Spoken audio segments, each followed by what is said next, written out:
श्री अखिलेश यादव जिंदाबाद। जिंदाबाद जिंदाबाद श्री अखिलेश यादव जिंदाबाद। जिंदाबाद जिंदाबाद बहन कुमारी मायावती जी जिंदाबाद जिंदाबाद बहन कुमारी मायावती जी जिंदाबाद जिंदाबाद श्री अखिलेश यादव जिंदाबाद। जिंदाबाद जिंदाबाद श्री अखिलेश यादव जिंदाबाद। जिंदाबाद जिंदाबाद बाबा साहब डॉक्टर अंबेडकर अमर रहे। अमर रहे अमर रहे बाबा साहब डॉक्टर अंबेडकर अमर रहे। अमर रहे अमर रहे गठबंधन से जो टकराएगा चूर चूर हो जाएगा गठबंधन से जो टकराएगा चूर चूर हो जाएगा। धन्यवाद।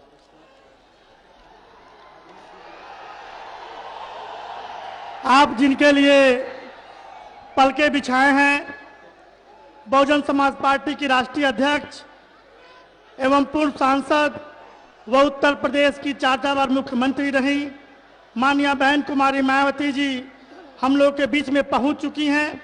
माननीय बहन जी के आगमन पर हम सभी इनका हार्दिक स्वागत अभिनंदन करते हैं। माननीय बहन जी के साथ समाजवादी पार्टी के राष्ट्रीय अध्यक्ष श्री अखिलेश यादव जी के भी यहाँ पर मंच पर आगमन है। आपका भी स्वागत अभिनंदन वंदन है। इसके साथ साथ बहुजन समाज पार्टी के राष्ट्रीय महासचिव व राज्यसभा सांसद श्री सतीश चंद्र मिश्रा जी भी यहाँ आए हुए हैं। आपका भी स्वागत अभिनंदन वंदन है। माननीय बहन जी के छोटे भाई के बेटे श्री आकाश आनंद जी भी यहाँ पर उपस्थित हैं। खास करके यहाँ के युवा वर्ग उनका स्वागत अभिनंदन वंदन करता है।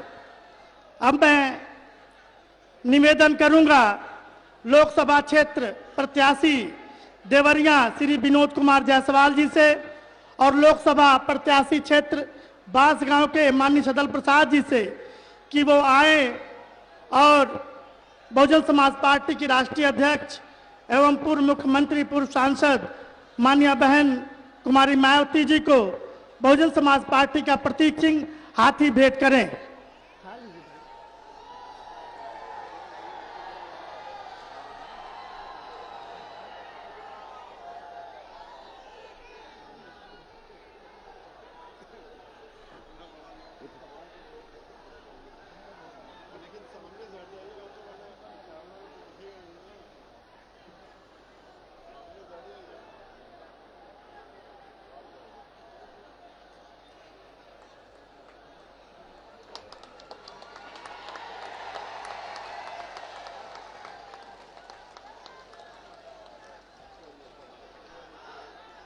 इसी क्रम में मैं निवेदन करूंगा माननीय विनोद कुमार जायसवाल जी से प्रत्याशी देवरिया और बांसगांव के प्रत्याशी सदल प्रसाद जी से जिला अध्यक्ष सपा जी से कि वो आए और समाजवादी पार्टी के राष्ट्रीय अध्यक्ष श्री अखिलेश यादव जी को समाजवादी पार्टी का प्रतीक चिन्ह साइकिल भेंट करें।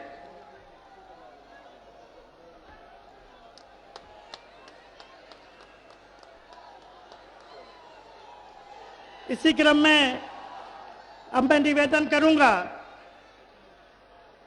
विनोद जायसवाल जी से जो प्रत्याशी देवरिया हैं, आप आए और बहुजन समाज पार्टी के राष्ट्रीय महासचिव राज्यसभा सांसद परम आदरणीय सतीश चंद्र मिश्रा जी को फूलों का गुलदस्ता भेंट करें।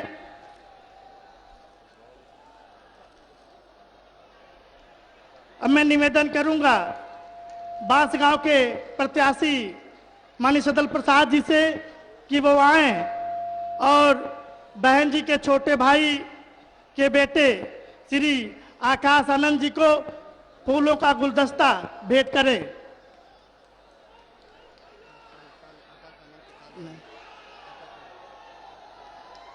अब मैं बड़े ही विनम्र निवेदन करते हुए बहुजन समाज पार्टी की राष्ट्रीय अध्यक्ष माननीय बहन कुमारी मायावती जी से निवेदन करूंगा कि आप आए और हम सभी को संबोधित करने की कृपा करें। माननीय बहन जी।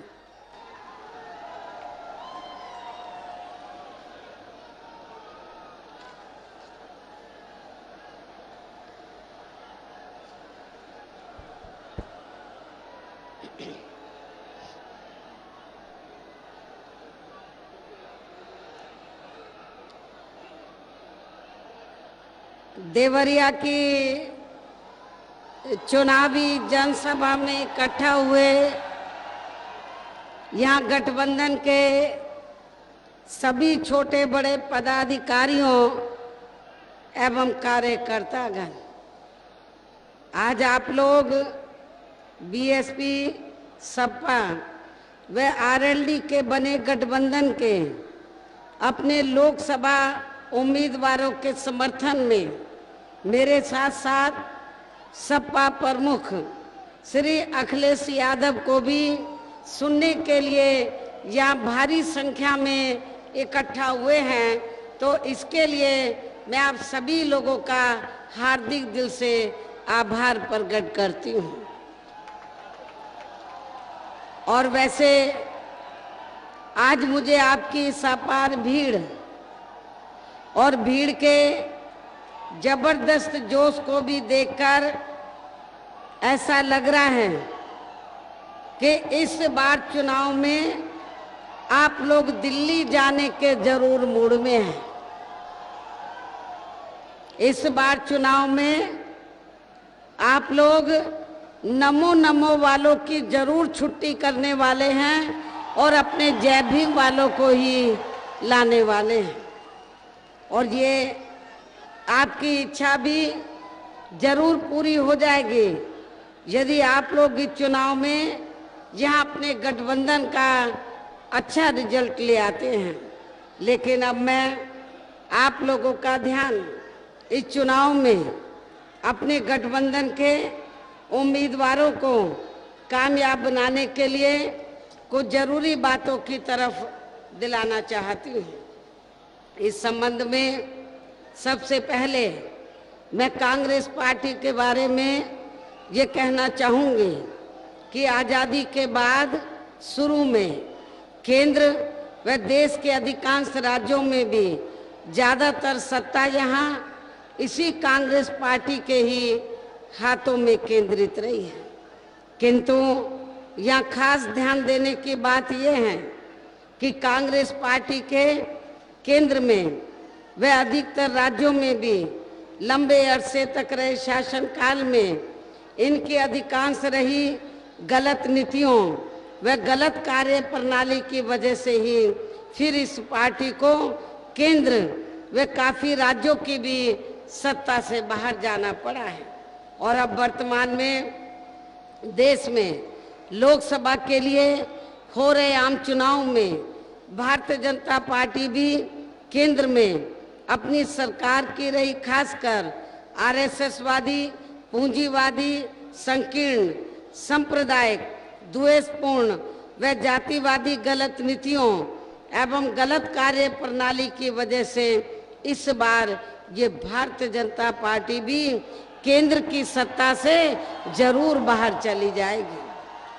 और अभी चुनाव में इनकी कोई भी नाटकबाजी व जुमलेबाजी आदि काम में आने वाली नहीं है, जिसकी मुख्य वजह ये है कि वर्तमान में प्रधानमंत्री श्री नरेंद्र मोदी ने यहाँ पिछले लोकसभा के हुए आम चुनाव में देश के विशेषकर गरीबों, कमजोर तबकों, मध्यम वर्गीय एवं अन्य मेहनतकश लोगों को भी जो इन्हें अच्छे दिन दिखाने के असंख्य प्रलोभन भरे चुनावी वायदे किए थे, तो उनका अभी तक भी इन्होंने जमीनी हकीकत में लगभग 1/4 हिस्सा भी कार्य पूरा नहीं किया है, बल्कि इसके स्थान पर इनका ज़्यादातर समय व ताकत भी यहाँ इनके अपने चहेते व बड़े बड़े पूंजीपतियों एवं धन्ना सेठों को ही और भी ज़्यादा माला माल व धनवान आदि बनाने में तथा इन्हें हर स्तर पर बचाने के लिए इनकी पूरी चौकीदारी करने पर ही लगा रहा है। जबकि यहाँ देश के किसान तो इस सरकार में शुरू से ही अपनी विभिन्न समस्याओं को लेकर काफ़ी ज़्यादा दुखी रहे हैं और अभी भी हैं। और खासकर उत्तर प्रदेश में तो यहाँ बीजेपी की सरकार ने अपने छोड़े गए आवारा जानवरों व पशुओं के जरिए इनको और भी ज्यादा परेशान करके रख दिया है। इसी प्रकार केंद्र में पूर्व की रही कांग्रेसी सरकार की तरह ही वर्तमान भाजपा सरकार में भी इनकी खासकर जातिवादी, हीन, सांप्रदायिक व पूंजीवादी सोच के चलते हुए यह पूरे देश में सर्व समाज में से खासकर गरीबों, दलितों, आदिवासियों, पिछड़े वर्गों, मुस्लिम व अन्य धार्मिक अल्पसंख्यक समाज के लोगों का भी कोई खास विकास व उत्थान आदि नहीं हो सका है। और इस संदर्भ में वैसे आप लोगों को ये मालूम है कि पूरे देश में अभी तक भी यहाँ दलितों, आदिवासियों व अन्य पिछड़े वर्गों का सरकारी नौकरियों में आरक्षण का कोटा अधूरा ही पड़ा है, अर्थात पूरा नहीं हुआ है। इनका पदोन्नति में आरक्षण अभी भी यहाँ प्रभावहीन ही बना हुआ है।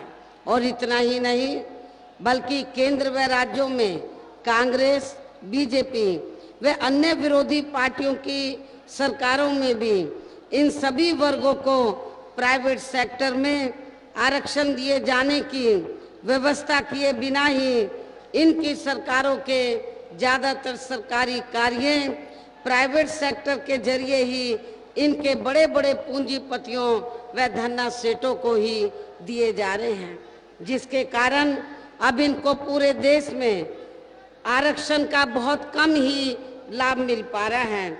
इसके साथ ही इनका हर स्तर पर आए दिन शोषण व उत्पीड़न आदि होना अभी तक भी बंद नहीं हुआ है। इन वर्गों के साथ साथ मुस्लिम व अन्य धार्मिक अल्पसंख्यक समाज के लोगों की भी हालत अभी तक भी यहाँ काफी ज्यादा खराब व दयनीय ही बनी हुई है, जिसका काफी कुछ खुलासा सच्चर कमेटी की रिपोर्ट में भी किया गया है।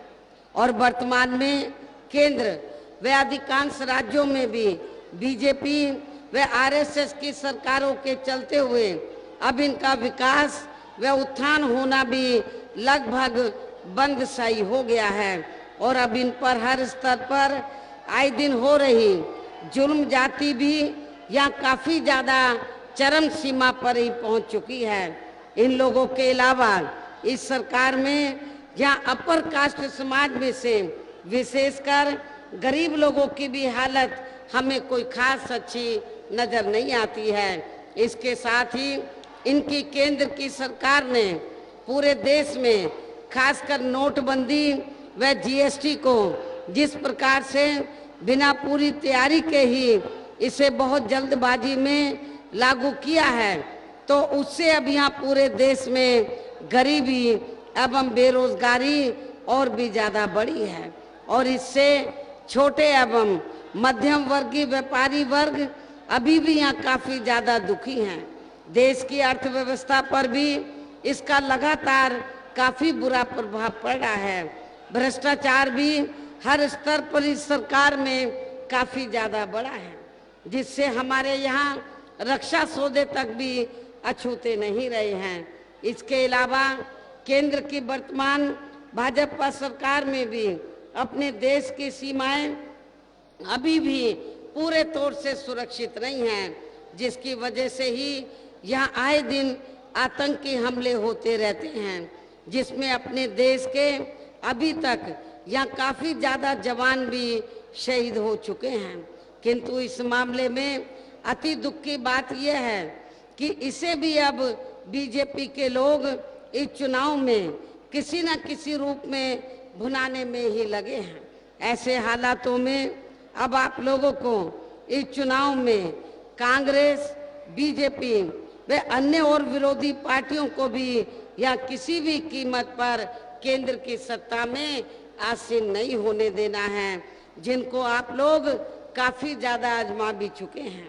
हालांकि सत्ता प्राप्त करने के लिए अब यहाँ सभी विरोधी पार्टियां किस्म किस्म के साम दाम दंड भेद आदि हथकंडे इस्तेमाल करने की भी पूरी कोशिश कर रही हैं, जिनसे आप लोगों को इस चुनाव में भी हर स्तर पर काफी ज्यादा सावधान रहना है। और इस मामले में खासकर विरोधी पार्टियों के विभिन्न रूपों में जारी किए गए इनके ज्यादातर हवाई व प्रलोभन भरे चुनावी घोषणा पत्रों के बहकावे में भी बिल्कुल नहीं आना है, जिन्हें ये पार्टियां चुनाव खत्म होने के बाद अधिकांश दरकिनारी कर देती हैं और अब जिन पर से देश की जनता का ज्यादातर विश्वास ही उठता चला जा रहा है, जिसकी खास वजह से ही हमारी पार्टी किसी भी चुनाव में अपनी पार्टी का कोई भी चुनावी घोषणा पत्र आदि जारी नहीं करती है।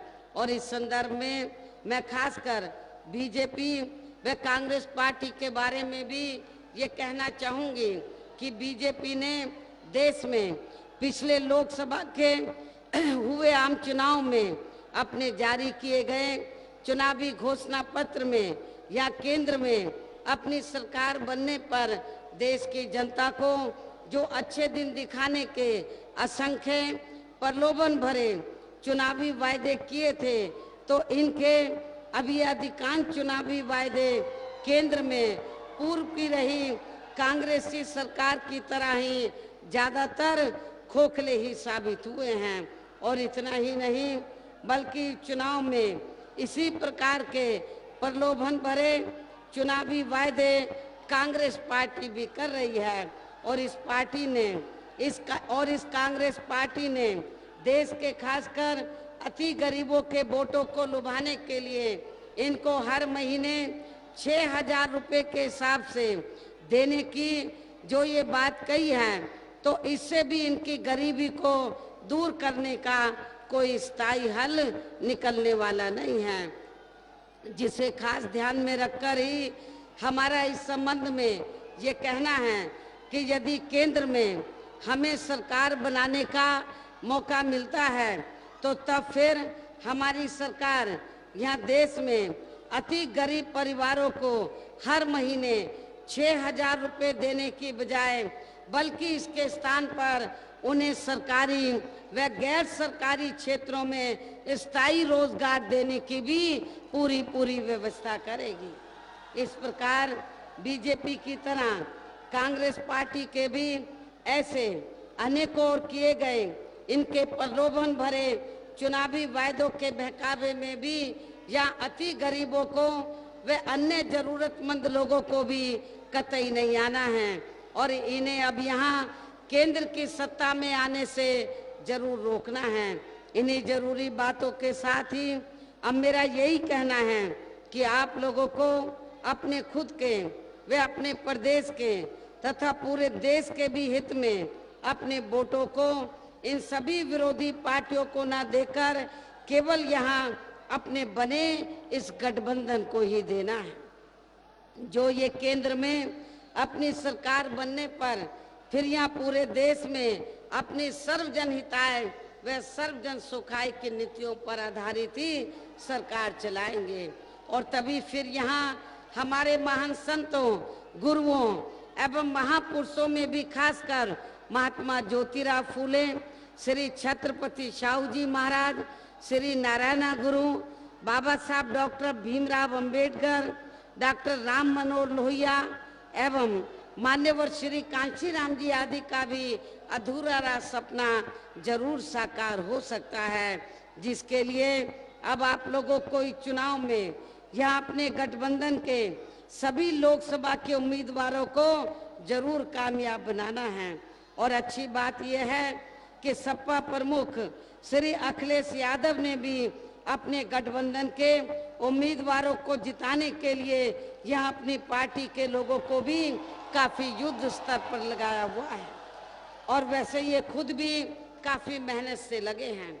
और इस मामले में बीएसपी के लोग तो हमेशा आगे ही अनुशासित तरीके से बने रहते हैं, लेकिन फिर भी यहाँ मैं अपने गठबंधन के लोगों को ये जरूर कहना चाहूंगी कि यदि आप लोग ये चाहते हैं कि इस बार केंद्र में हम लोग अपनी सरकार बनाएं, तो फिर आप लोगों को यहाँ अपने इस बने गठबंधन की एक एक सीट को जिताना बहुत जरूरी है। एक एक सीट को जिताना बहुत जरूरी है। और ये सब तभी संभव हो सकता है जब इस चुनाव में यहाँ बीएसपी व समाजवादी पार्टी के लोग अपना एक एक वोट अपनी इन दोनों पार्टियों के उम्मीदवारों को ही डलवा देते हैं। और तो ऐसा हो जाने पर फिर इस चुनाव में यहाँ अपने बने इस गठबंधन की अधिकांश सीटें जरूर जीत जाएंगी और इसके साथ ही फिर आपके क्षेत्र की भी यहाँ सभी सीटें जरूर जीत जाएंगी।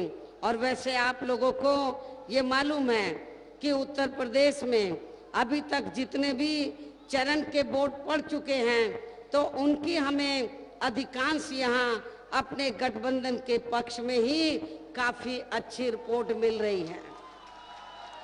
और अब हमारा आगे का आखिरी चरण भी इनसे और भी ज्यादा बेहतर ही रहने वाला है, जिसकी हमें पूरी पूरी उम्मीद भी है।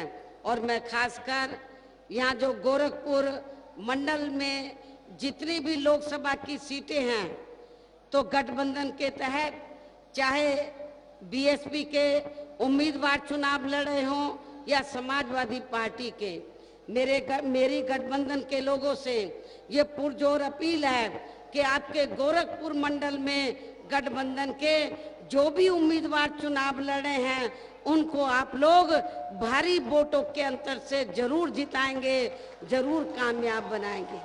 समाजवादी पार्टी के उम्मीदवारों को आप लोग साइकिल चुनाव चिन्ह के सामने वाले बटन को दबाकर और बीएसपी के उम्मीदवारों को हाथी चुनाव चिन्ह के सामने वाले बटन को दबाकर आप लोग गठबंधन के अपने गोरखपुर मंडल में एक एक सीट को जरूर जिताएंगे।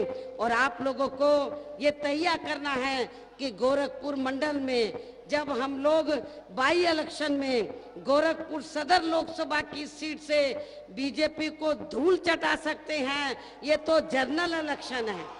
तो मेरी आप लोगों से पुरजोर अपील है कि आप लोगों को इस जनरल इलेक्शन में गोरखपुर मंडल की एक भी सीट बीजेपी की झोली में नहीं जानी चाहिए, गठबंधन की झोली में ही एक एक सीट आनी चाहिए।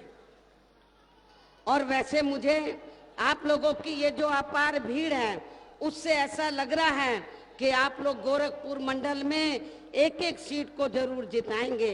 और आपकी ये जो रोजाना जो हमारे प्रोग्राम हो रहे हैं और आपकी ये जो भीड़ उमड़ रही है तो आप लोगों को मालूम है कि इससे अब यहाँ बीजेपी बहुत ज्यादा घबराई हुई है और काफी ज्यादा चिंतित भी है और इनकी पूरी नींद भी उड़ी हुई है। और इतना ही नहीं बल्कि इनके ढीले व लटके पड़े चेहरे ये भी बता रहे हैं कि अभी चुनाव में बीजेपी व श्री नरेंद्र मोदी की केंद्र की सरकार जारी है, विदा हो रही है। और इसके साथ ही अब इनके 23 मई से बीजेपी के और खासकर गुरु और चेले के भी बुरे दिन आने शुरू हो जाएंगे।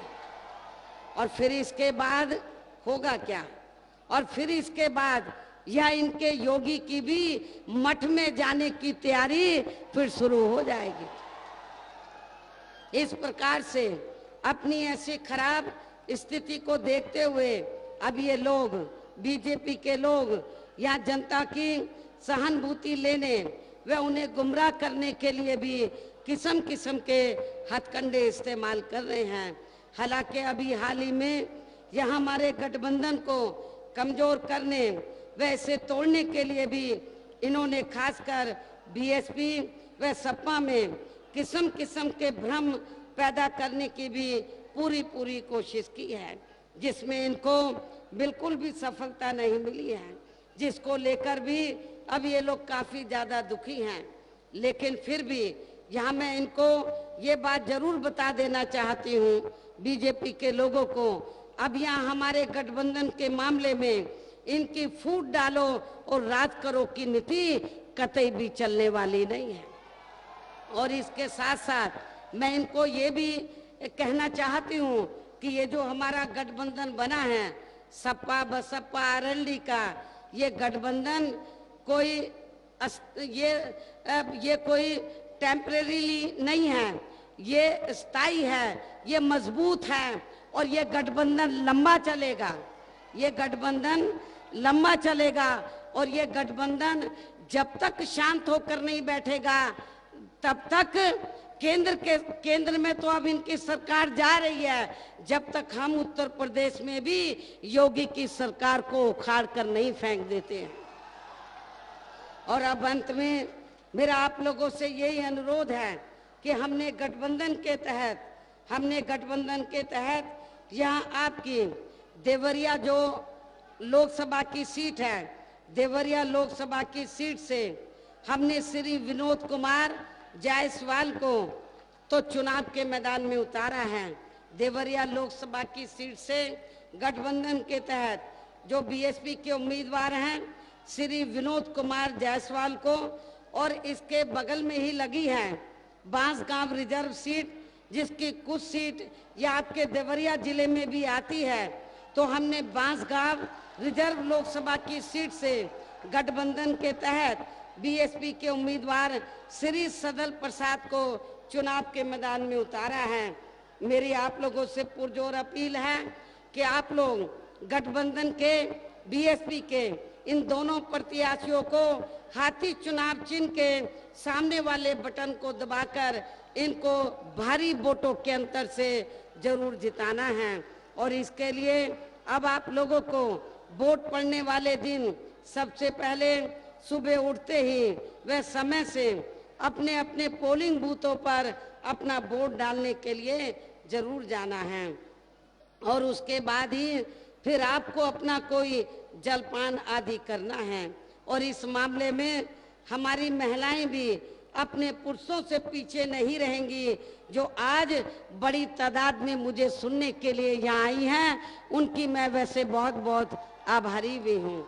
और मैं आज अपनी महिलाओं से ये अपील करती हूँ कि वोट वाले दिन आप अपने घरों में काम बाद में करेंगी, कोई भी काम है उसको बाद में करेंगी, लेकिन सबसे पहले आप सुबह उठते ही अपने पुरुषों के साथ अपने अपने पोलिंग बूथों पर वोट डालने के लिए आप लोग जरूर जाएंगे। इसके साथ ही आप लोगों को ये भी मालूम है कि हमने हर पोलिंग बूथ में तो जो पोलिंग बूथ की कमेटी बनाई है, तो पोलिंग बूथ की कमेटी की भी जिम्मेवारी होगी कि वोट वाले दिन पोलिंग बूथ की कमेटी को ये सुनिश्चित करना है कि उनके पोलिंग बूथ के क्षेत्र का कोई भी वोट पड़ने से ना रह जाए।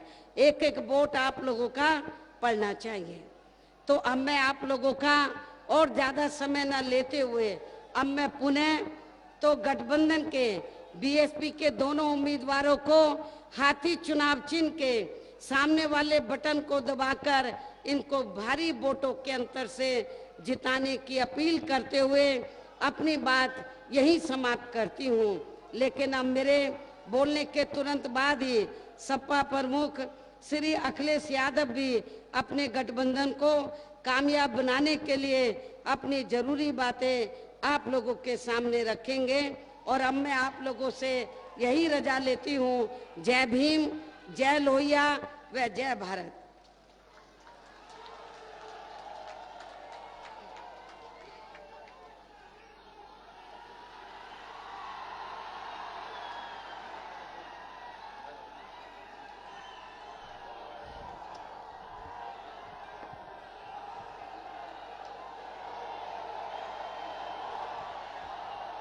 इस चुनावी जनसभा में उपस्थित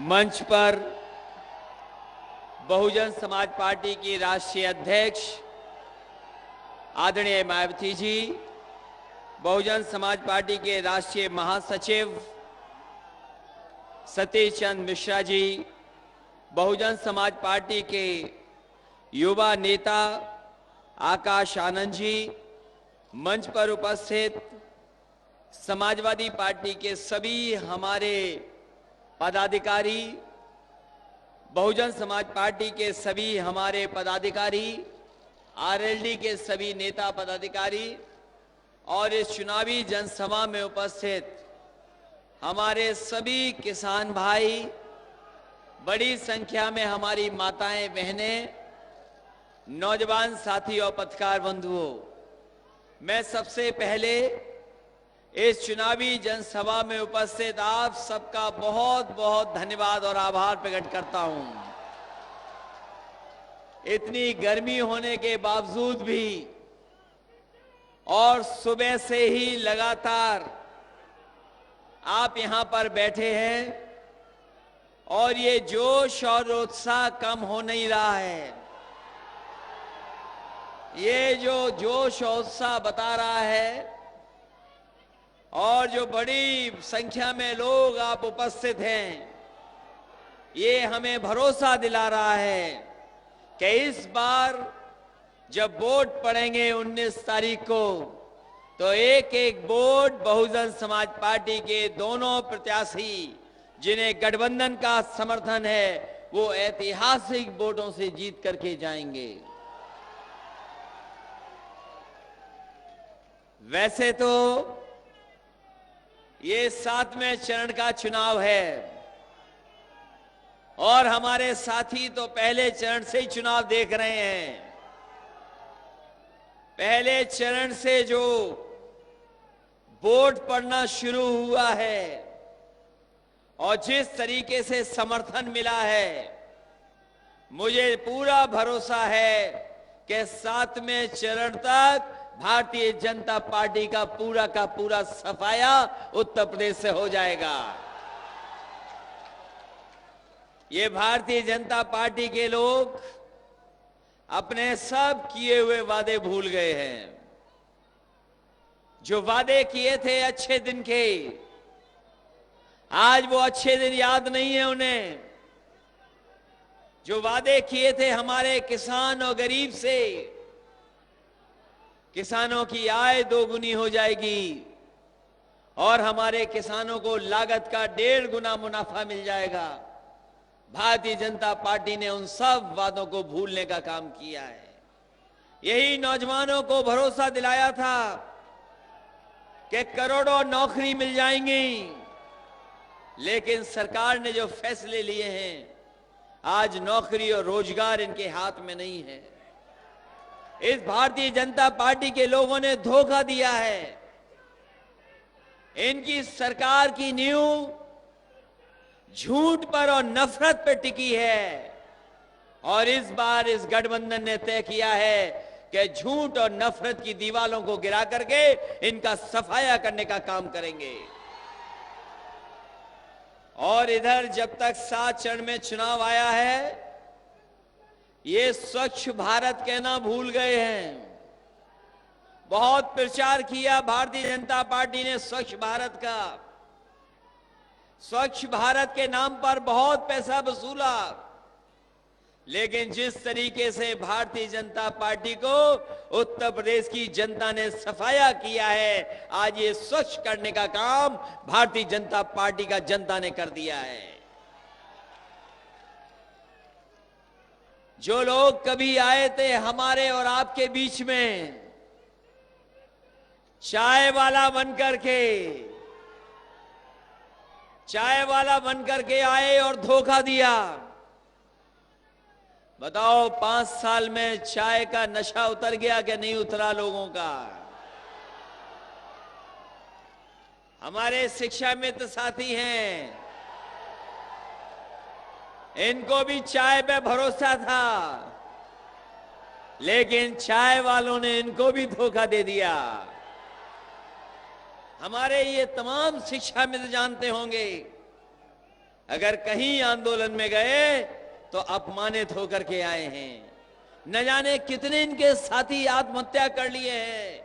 हम इनको और तमाम नौजवानों को भरोसा दिलाना चाहते हैं कि समाजवादी बहुजन समाज पार्टी और आरएलडी ने पहले भी युवाओं का सम्मान बढ़ाया था। अगर मौका मिलेगा तो फिर आपको सम्मान देने का काम यही गठबंधन करेगा। साथियों, सब कुछ छिन गया। वही 102, 108 एम्बुलेंस जो कभी हमारी गरीबों किसानों की मदद करती थी, बर्बाद कर दिया उसको। हमारे गरीबों को न्याय मिल जाए, पुलिस की मदद मिल जाए, उसके लिए दुनिया की सबसे बेहतरीन व्यवस्था 100 नंबर दी थी। पता नहीं सरकार को क्या हुआ, ये 100 नंबर भी व्यवस्था खराब कर करके उसमें भी वही थाने वाली बीमारी लाने का काम किया है। सब व्यवस्थाएं खत्म हो गई। हमारी यही माताएं बहनें, इनको कभी पेंशन देने का काम शुरू हुआ था बहुजन समाज पार्टी की सरकार में, उसको आगे बढ़ाने का काम किया था। लेकिन आज भारतीय जनता पार्टी की सरकार ने वो समाजवादी पेंशन भी छीनने का काम किया। इन्हीं माताओं बहनों को गैस के सिलेंडर दिए गए, चूल्हे दिए गए, लेकिन मिलने के बाद भारतीय जनता पार्टी ने उसके दाम बढ़ा दिए। कोई हमारा दोबारा नहीं भरवा पा रहा है। बताओ हमारी माताएं बहनें दोबारा गैस सिलेंडर भरवा पाई हो तो बता दो। दिया धोखा इनको भी, और केवल हमें आपको धोखा नहीं दिया, देश की अर्थव्यवस्था को चौपट कर दिया। यही बीजेपी के लोगों ने भरोसा दिलाया था कि नोटबंदी हो जाएगी तो काला धन वापस आ जाएगा, भ्रष्टाचार खत्म हो जाएगा। भ्रष्टाचार खत्म नहीं हुआ, और वही पैसा जो हमारा आपका बैंक में जमा था, देश के बड़े बड़े उद्योगपति वही पैसा लेकर के भाग गए। नहीं आया काला धन, और वही लोग जो चाय वाला बन करके आए थे वो अब चौकीदार बन करके आ रहे हैं। और जब चाय का स्वाद नहीं अच्छा रहा और चौकीदार के बारे में सब जान गया, तो बताओ चौकीदार किस बार चौकी छीनेगी कि नहीं छीनेगी? और केवल चौकीदार से काम नहीं चलेगा। उत्तर प्रदेश में एक ठोकीदार भी हैं। बताओ चौकीदार और ठोकीदार दोनों हटेंगे कि नहीं हटेंगे? और फिर हमारे बाबा मुख्यमंत्री जी जो जानवरों को भी नहीं बचा पा रहे, जहां जा रहे हैं उनका स्वागत हो रहा है जानवरों से।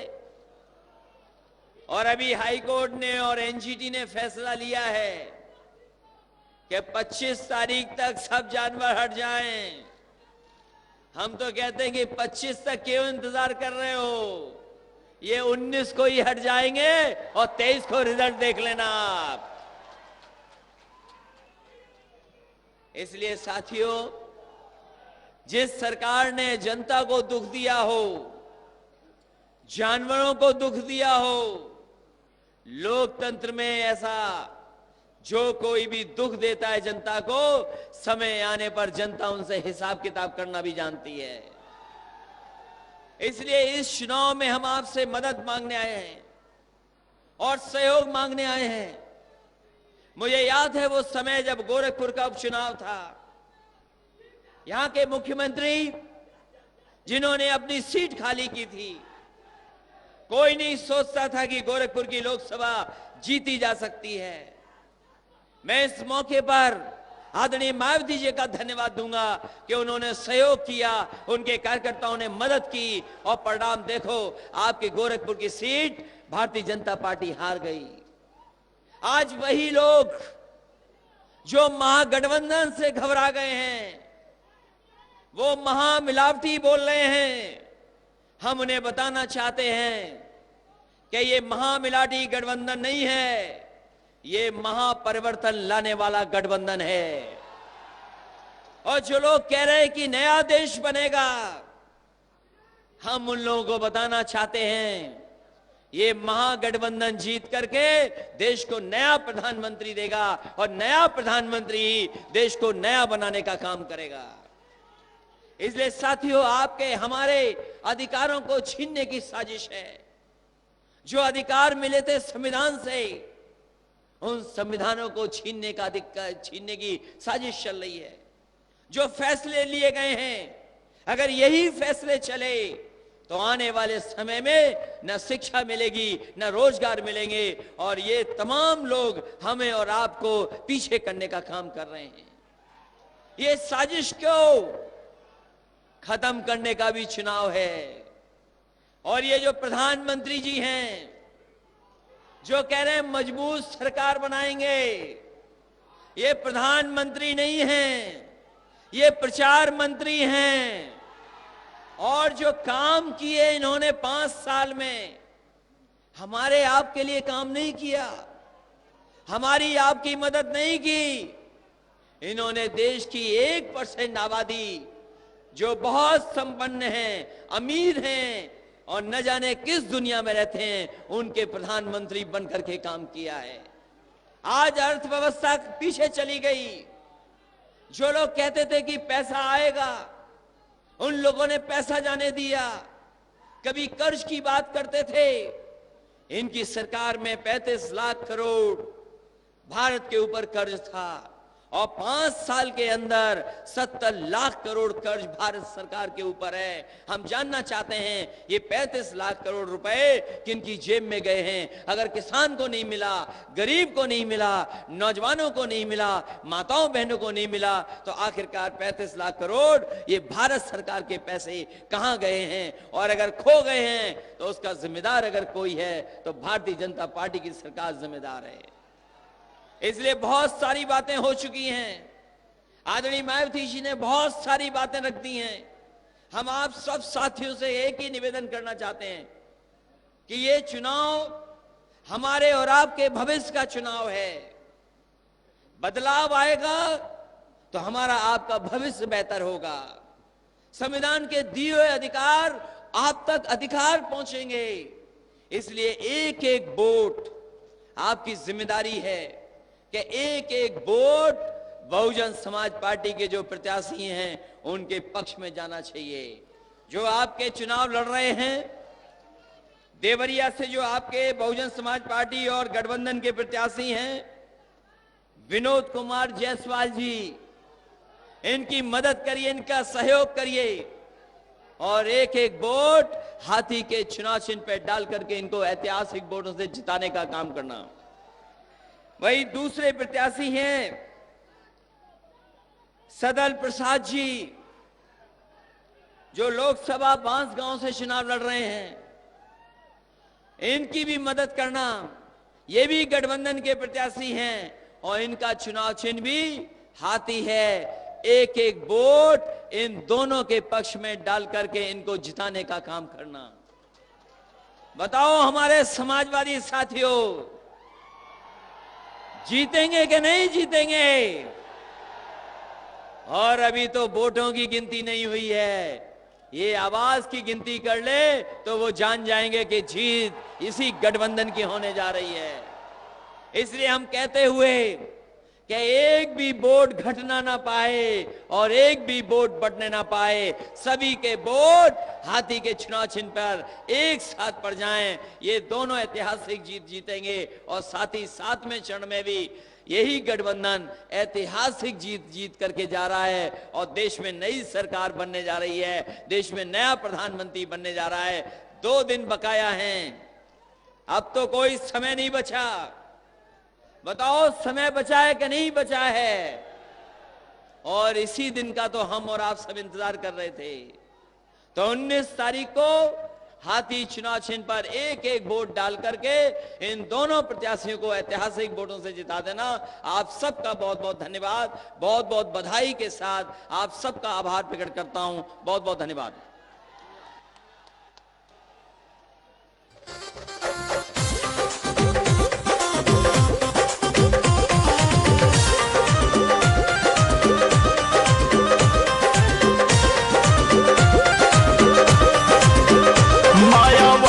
अखिलेश मिलके दे दे हमें संदेश, लहर छाई यूपी में, लहर छाई यूपी में। मायावती अखिलेश मिलके दे दे हमें संदेश, लहर छाई